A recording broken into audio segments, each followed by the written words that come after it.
Okay. All right. Probably not because I work. That's right. In lab, actually. I sat there. I used to not. I was doing the work. I do need it. I know you do. You have to object. Hey, guess what? I have to bring I that get the one power time. here. I I got to got get part of that.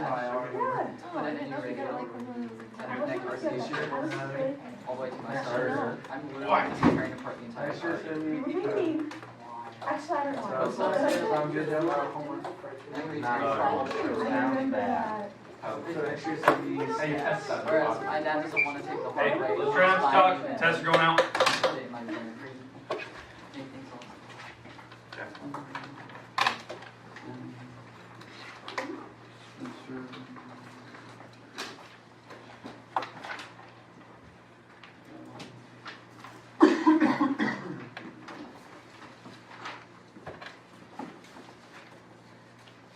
Thank you. Okay, all right. Look it over one more time, make sure that it makes sense to you. I'm going to go through the instructions here so you can kind of hear it from me one more time, because I want to give everyone an equal chance. In case you didn't answer the question, you're like, oh, yeah, I didn't even answer what you were asking for there. That does happen every now and then. All right, if you need a calculator, they're up here. If you need them. Okay, number one, simplify that thing as far as you can. Okay, just do law of exponents. Won't go very far. Number two, simplify the radicals, see if you can add or subtract them together, whatever it tells you there.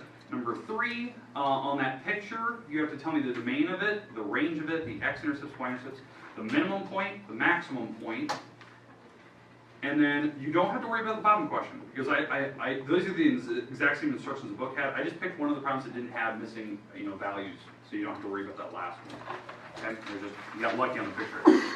Number four, you have to find the area of the shaded part. The shaded part is basically the deck minus the pool in the middle. Okay, so that's the shaded part. You can kind of see it shaded. Got a little faded there from the front. Number five, you have to factor that problem completely. Go as far as you can. So you got to know your different types of factoring. There's 5 types. Number 6, simplify that differential quotient. So you got to use that function I give you there, plug it into that formula, and then you got to simplify it. Okay. Number 7, you have to write your equation of the line that fits those conditions, that in point slope form and standard. The forms are on the board. And I put them over here and over there, so you don't have to crank your head. So if you're front row, you can kind of look up there. If you're in the back row, look back there. Okay, so there you go. So make sure it's in the right form. Number 8, or forms, because there's 2 there. Number 8, you have to add, subtract, multiply, and divide those functions together. Once you have those 4 answers, tell me the domain of each. It'll be fairly easy. Number 9, I made this a lot easier than the semester test. So on this number 9, you're just plugging your values in and solving. Okay. Your answer on number 9 should just be a number, a digit. If it's not a number, you're doing that wrong. Okay, it should be a digit. It should be easy. Okay. Number 10, you have to synthetic divide that to show me that you know how to synthetic divide, and you have to state the answer in its normal form, so plugging the x's back in, and the remainder. The remainder is a fraction. Okay, those are your hints on number 10. Number 11, you have to list all the possible roots, find the ones that work. So you can do by synthetic sub, where you plug the numbers in using your calculator. Once you find one, maybe you should synthetic divide it out, see what the rest are. Okay, okay, you've got to find all of them now. 12, you have to graph that thing. I even give you the hint there, use your 7-step method. So 7-step method, if you don't remember, end behavior, x, y intercepts, the symmetry, if it has any. Figure out, vertical asymptotes, if it has horizontal or slants, figure out that. Okay, and then you have to graph it. Make sure you're somewhat accurate. It doesn't have to be perfect, but somewhat. Okay. 13, you have to make sure that you're completing the square now. It is a parabola. So it's a lot like the one we did in our practice test. So just make sure you are completing the square on that one, figure out where the vertex is, figure out if it has any x-intercepts or y-intercepts, that type of thing. Okay? There you go. There's your semester test. So make sure you're trying to wrap it up today.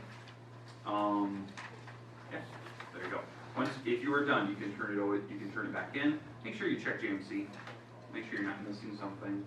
Okay, so check JMC right when you get done today. If there's an LI, you're missing something. Then you get something turned in.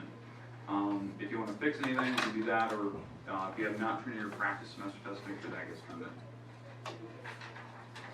Stay off the cell phones when you get them. Okay. Well, I have a question.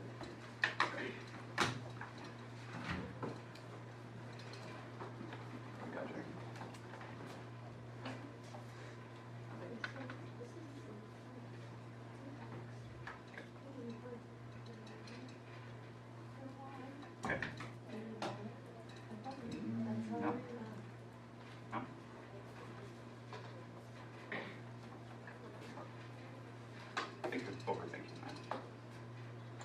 Or you're just doing your math wrong.